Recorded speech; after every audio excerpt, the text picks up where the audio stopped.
أعوذ بالله من الشيطان الرجيم. بسم الله الرحمن الرحيم. أرأيت الذي يكذب بالدين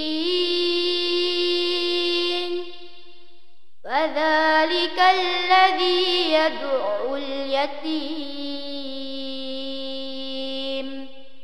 ولا يحض على طعام المسكين فويل للمصلين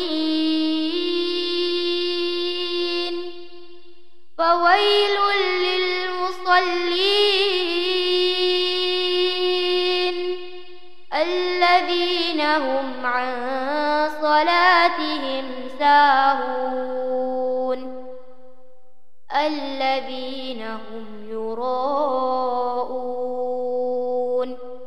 ويمنعون الماعون. صدق الله العظيم.